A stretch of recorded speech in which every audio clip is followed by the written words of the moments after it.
Hey guys, Super Chris Mario 98 here, and quarantine sucks. Okay, that's the end of the video. Well, talking on a serious note, it definitely isn't refreshing to be stuck inside of your house while a virus pandemic is going on right out your door. With a majority of people not being able to go to their jobs in order to get paid or go see their loved ones in order to get comfort, it's understandable why people would be upset or lonely during these sad times.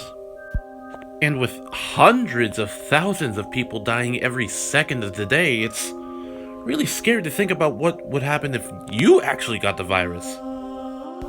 I know everyone by now has heard this from everyone, but I really hope everyone washes their hands and stays safe from this whole coronavirus pandemic, because it's really important to fight against this, to save everyone you love. But anyway, while people are trying to find the vaccine for this horrible thing, how about we distract ourselves with video games? The top 10 video games to play while you're stuck at home, to be exact.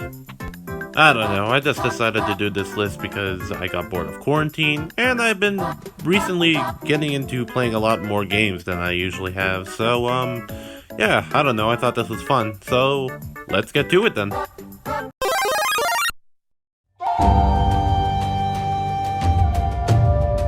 Up first is a game that I have literally zero knowledge of.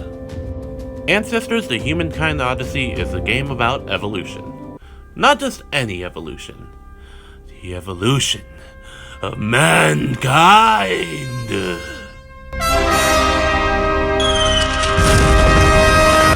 So what you do in the game is basically raise a clan of monkeys into evolutionary chains until they eventually become human. Sounds easy enough, right? Wrong! When I say everything is out to get you, I literally mean everything is out to get you, from the littlest antelope to the biggest tiger.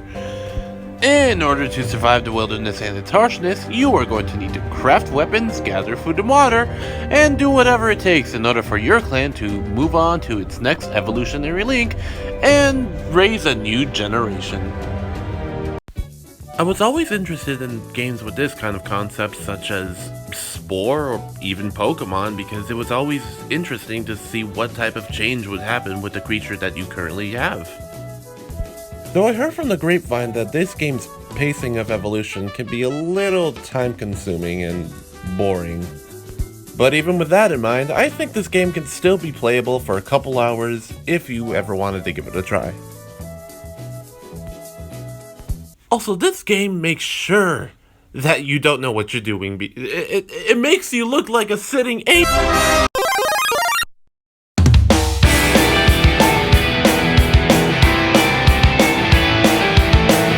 Look, I could explain, okay? I had nothing for number 9, so let's just go with the Sonic mobile app, okay? I mean, it's a game that you could play while you're stuck at home, so it counts. Let's just move on. Originally, this game was called Sonic Forces Speed Battle, but now it's just called Sonic Forces for some reason. So, instead of calling it that, how about we just call it Sonic Forces the app instead? Or I don't know. Sonic Forces, the app, is basically a Subway Surfers ripoff, but instead of trying to run for a high score, you're basically running against AI. Computer AI that's kind of programmed to be like human in some way, and it kind of does the job pretty well, if I'm being honest. Well, then again, I think the Mario Kart mobile game kind of made it a little bit more convincing. I mean, hell, it even fooled me, to be honest. You have different tracks with different difficulties on them, and you also have unlockable characters through the same unlock system as Clash Royale. If you ever wanted to play a Sonic game that's not as Sonic and is one of his friends that's not in the Olympics or in the car, then this is the type of game for you, so why not check it out if you ever had the chance to? I mean, it's pretty fun for what it's worth.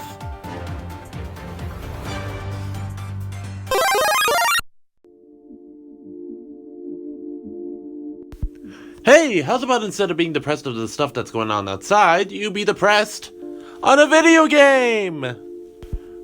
What Remains of Edith Finch is a story-like game that's beautifully crafted but gets sadder and sadder as you play on. You play as a 17-year-old girl named Edith Finch who comes back to her childhood house after receiving a key from her mother's will when she passed away.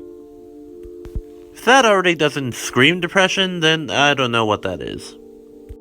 As you travel the house, you'll also encounter some rooms that belong to some of Edith's family members. And you'll even get to play as their perspective of how they died. Now, I don't want to spoil the game too much, because I think I already did with that little death I kind of showed over there, so, yeah. But if you have a PlayStation Network account, or a Steam account for that matter, then I think this is definitely a game that you should check out if you're into story-driven games that are deep and sad and all that stuff. So, why not give it a try?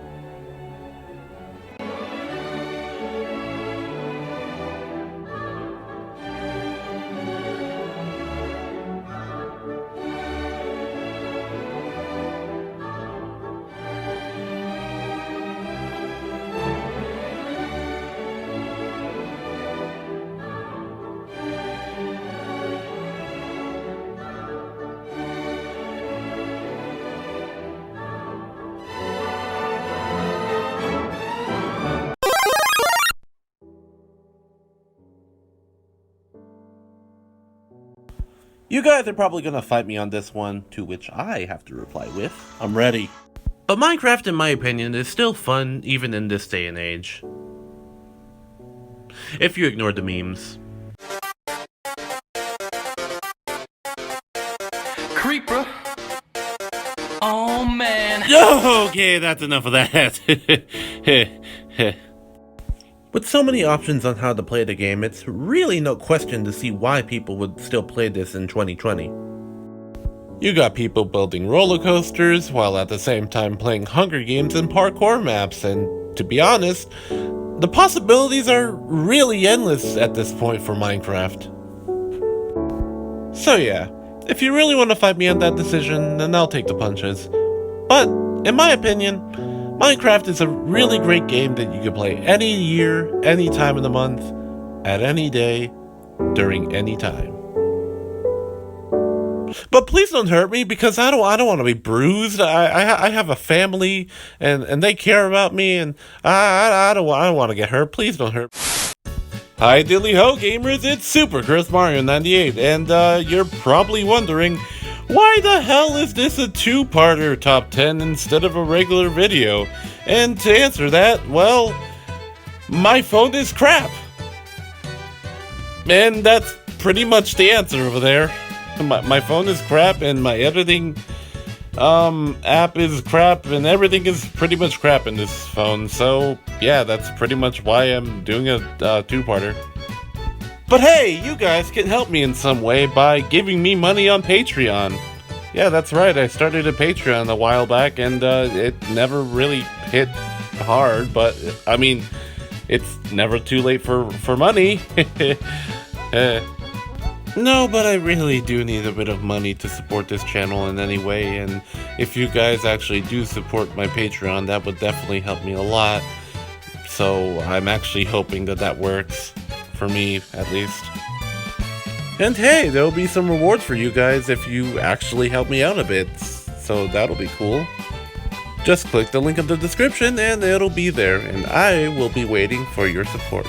So if you could do that, that would be very helpful on my end, so thank you. And on that note, I will work on part 2 of this video, and I will see you guys later. So yeah, bye guys.